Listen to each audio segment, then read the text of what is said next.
राजस्थान 1783। रानी राजेश्वरी ने बुद्धि और कृपा से राज किया। उनका शासनकाल शांति और समृद्धि का युग था। उनकी देखरेख में भूमि फली फूली। लोग अपनी रानी सा को पूछते थे, मेरी प्रजा, तुम इस राज्य का दिल हो, साथ मिलकर हम उन्नति करेंगे। विक्रम उनका भरोसेमंद सलाहकार, उनकी परछाई था। वह बुद्धिमान और महत्वाकांक्षी था। उसने वर्षों तक रानी की ईमानदारी से सेवा की थी, या ऐसा ही लगता था। लेकिन महत्वाकांक्षा एक खतरनाक चीज हो सकती है। यह सबसे वफादार दिल को भी मोड़ सकता है। विक्रम खुद के लिए सिंहासन की चाहत रखता था। सिंहासन, यह मेरा होना चाहिए। मैं इस राज्य को महानता की ओर ले जा सकता हूँ। रानी विक्रम के विश्वासघात से अनजान उस पर भरोसा करती रही। उसने अपने राज्य के लिए अपने सपने साझा किए। उसने पीढ़ियों से चली आ रही प्राचीन रहस्यों के बारे में बताया। ऐसा ही एक रहस्य महल के नीचे एक छिपा हुआ कक्ष था। इसमें अपार शक्ति थी, जो सृजन और विनाश दोनों में सक्षम थी। एक छिपा हुआ कक्ष। इतनी शक्ति के साथ मैं न केवल इस राज्य पर बल्कि पूरी दुनिया पर राज कर सकता हूँ। विक्रम लालच में डूबा हुआ ने इस शक्ति को अपने लिए हासिल करने का फैसला किया। उसने छिपे हुए कक्ष पर नियंत्रण करने की साजिश रचते हुए रानी के विश्वास को तोड़ दिया। उसने अनुयायियों को इकट्ठा किया। उनके दिलों को उसकी जहरीली फुसफुसाहट ने जहर दे दिया। वे उसे सिंहासन हथियाने में मदद करेंगे। मेरे साथ आओ और हम सब मिलकर वह लेंगे जो हमारा है। रानी को विश्वासघात का पता चला। उसका हृदय हालांकि दुहक से भारी था, संकल्प से कठोर हो गया था। वह अपने सबसे भरोसेमंद सलाहकार से भी अपने राज्य की रक्षा करेगी। उसने विक्रम का सामना किया। विक्रम, तुम मेरे साथ विश्वासघात कैसे कर सकते थे? तुम्हारी महत्वाकांक्षा तुम्हें अंधा बना देती है। उसका चेहरा, जो कभी नकली वफादारी से भरा हुआ था, क्रोध के मुखौटे में बदल गया।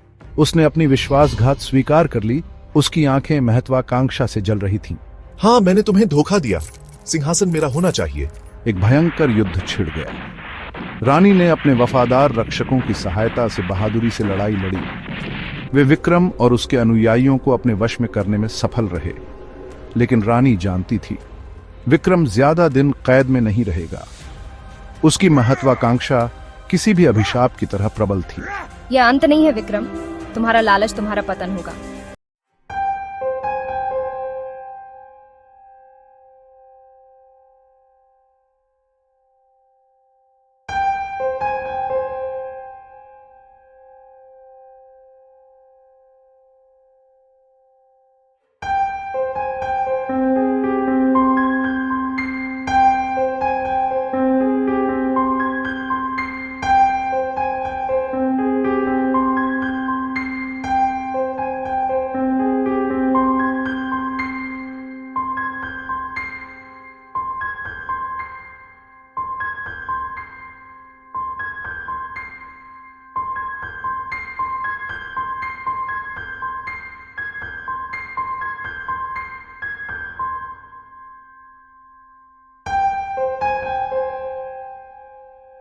दो 2024 डॉ विजय राठौर, एक प्रसिद्ध पुरातत्वविद, ने पुराने महल के नीचे खुदाई का नेतृत्व किया। हमारी टीम इतिहास को उजागर करने की संभावना से उत्साहित अथक काम करती रही। हमने कलाकृतियों, एक गौरवशाली अतीत के अवशेषों की तलाश की। डॉ राठौर एक महत्वपूर्ण खोज को भांपते हुए ने कक्ष को खोलने का आदेश दिया। वे सील बंद कक्ष के प्रवेश द्वार पर ठोकर मार गए। पत्थर में उकेरे गए प्राचीन प्रतीकों ने उनकी रीढ़ की हड्डी में कंपाकंपी दौड़ा दी। सदियों से अछूता भारी पत्थर का दरवाजा धीरे धीरे खुलने पर कराह उठा। धूल के गुब्बार ने आगे के कक्ष को धुंधला कर दिया। एक पुरानी बांसी हवा बाहर निकली, जिसमें एक अशुभता का आभास था। भागछय, अंधेरे में फुसफुसाहट। टीम हाँफने लगी। उनके सामने एक कक्ष था जो समय से अछूता था। प्राचीन स्क्रॉल दीवारों पर पंक्तिबद्ध थे। उनके फ्लैशलाइट्स के नीचे अलंकृत हथियार चमक रहे थे और बीच में एक पत्थर का ताबूत। कक्ष में अजीबोगरीब फुसफुसाहट गूंज उठी। पहले तो बेहोश, फिर तेज होती गई। वे खुद ताबूत से निकलते हुए प्रतीत होते थे। टीम घबराई हुई लेकिन दृढ़ अपनी खोज जारी रखी। डॉ राठौर ताबूत की ओर आकर्षित हुए। उन्होंने अपना हाथ उसकी ठंडी सतह पर रखा। फुसफुसाहट तेज हो गई। कर्कश गुर्राहट बन गई। एक अनदेखी ऊर्जा से हवा भारी हो गई। भाग 7 परछाई उठती है। ताबूत का ढक्कन फट गया। टीम डर के मारे देखती रही क्योंकि एक छायादार आकृति अंदर से उठी। यह घूमता रहा और स्पंदित होता रहा। इसका रूप अस्पष्ट लेकिन खतरनाक था। सदियों से भरा विक्रम का क्रोध अनलीश्ड हो गया था। तापमान गिर गया। एक अप्राकृतिक ऊर्जा से हवा में दरार आ गई।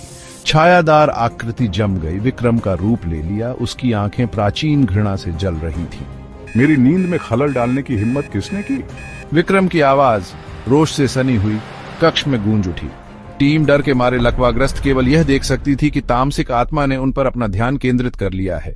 भाग 8 एक हताश लड़ाई। टीम पर दहशत छा गई। वे कक्ष से बचने के लिए बेताब होकर पीछे हट गए, लेकिन विक्रम का क्रोध एक मूर्त चीज थी जो उनका रास्ता रोक रही थी। उसने कोड़े मारे उसके साए वाले हाथ के हैवक बरपा रहे थे।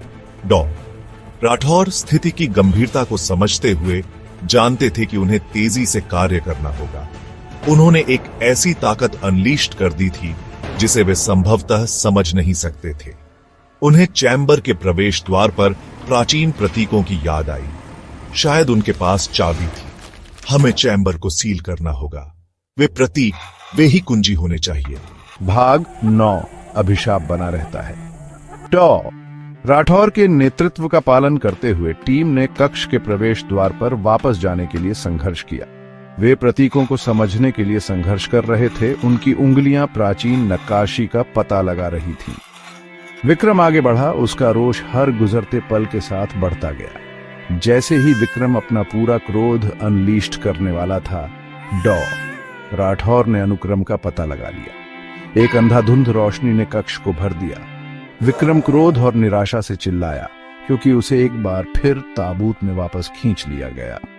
कक्ष में सन्नाटा छा गया। ताबूत बंद खड़ा था। ढक्कन एक बार फिर सील कर दिया गया था। टीम हिली हुई और बेदम एक भयानक भाग्य से बाल बाल बच गई थी।